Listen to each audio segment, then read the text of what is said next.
Növbəti videomuz Unit 33 Reading olacaq. Mən tekstə artıq oxumuşam, amma sizinlə də bir dəfə üstündən gedək. Deməli, dünyadakı ən böyük binadan söhbət gedir, hansı ki adı New Century Global Center'dır. Chengdu, China'da yerləşir. O qədər böyükdür ki, bura 3 aircraft, yəni hava gəmisi yerləşə bilər. Onun su parkı var, hotelləri var, ofisləri var, hətta shopping mall belə var içində.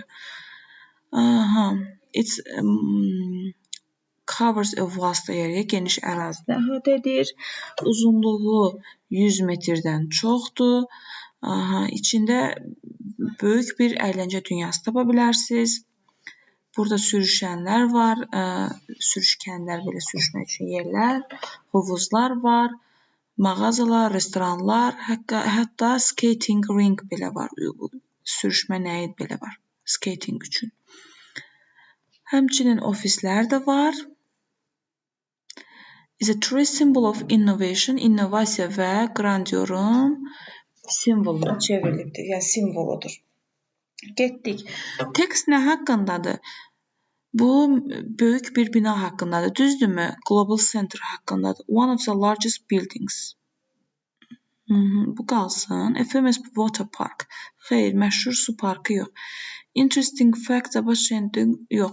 Bu şəhərin arxitekturasından danışmadı ki. The New Century Global Center. Bəli, yeni əsr qlobal mərkəz haqqındadır. Tekstə görə səhv olanı axtaracağıq. Chengduda, China'da yerləşir, düzdür. İçinə 3 aircraft yerləşər, düzdür. İçində shopping mall var, düzdür. Uzunluğu 100 metrdən yuxarıdır, düzdür. Baxın burada deyir ki, ən böyük binalardan biridir. Xeyr, elə ən böyük binanın özüdür. O boyda olan başqa bina yoxdur. Ona görə bu variant səhvdir. New Century Global'ın içində nə var? Restoran var, shop var. Sürüşkənlərlə birlikdə water park var. Tall tower, bir qüllə yoxdur, uzun qüllə yoxdur. Yerli market belə bir informasiya vermir bizə. Bəlkə də var, bəlkə də yox. 2, 3, 4-müz düzdür.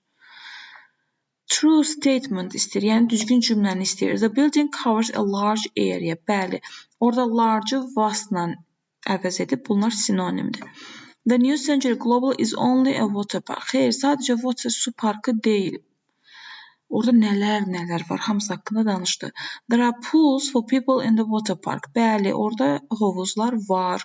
The New Century Global Center is small, yox, nə balaca deyil, nə də sadə deyil. Nə deyir? İnnovasiyanın və qrandiorun simvoludur. Yəni, simple-dan çox-çox uzaqdır. 1 olacaq, 3 olacaq, Y. The New Century Global Center is known for its large size, interesting architecture. Maraqlı arxitekturasına və ölçüsünə görə məşhurdur. 2 və 3 olacaq. İkinci tərəfdə elə burada izah edəcəm. Uşaqlar, burada qıza video çəkəndə bunu izah eləmişdim. Gəlin silim sizi qarışdırmasın. Fikrinizi. 6-ya baxaq. Deyir ki, bunu silim sonra tam baxaq. Üzr istəyirəm, vaxtınızı aldım. Deməli, getdik.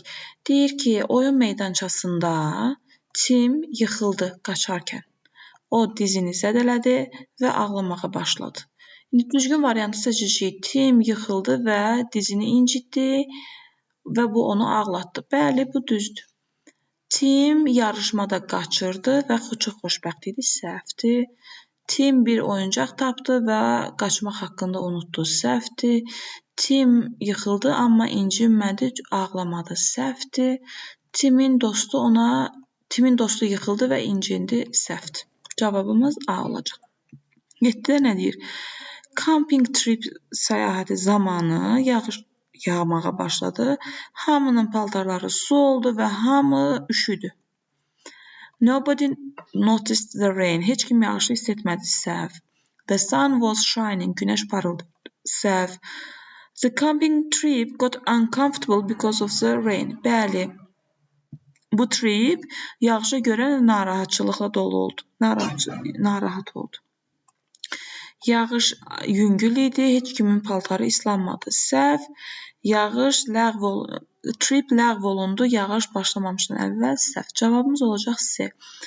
At the bakery, çörəkçidə Emma öz yeni aldığı, yeni bişmiş kukilərini yerə düşürtdü. Onlar parçalandılar və bu qız üzgün oldu. Oğlum çağırır, sonuncu variantı izah edeyim, gedirəm. Düzgün variantı istəyir bizdən. Deyir, Emma kuki almamışdı. Xeyr, aldı, amma onlar düşdü əlindən. Emma got disappointed for her fault at the bakery. Bəli, Emma öz səhvinə görə məyus oldu. Emma'nın kukiləri dadlı idi, biz bunu bilmədik, o yeyə bilmədi. Emma'nın kukiləri parçalanmadı, yox, parçalandı. Emma'nın kukiləri yemək üçün çox bərk idi, ona görə bu onları atdı. Xeyr, bu da səhvdir, cavabımız olacaq B. Heç writing-a baxmamışım uşaqlar. Arada sizə writing-ləri də çəkib atacağım, tamam mı? Sağ olun.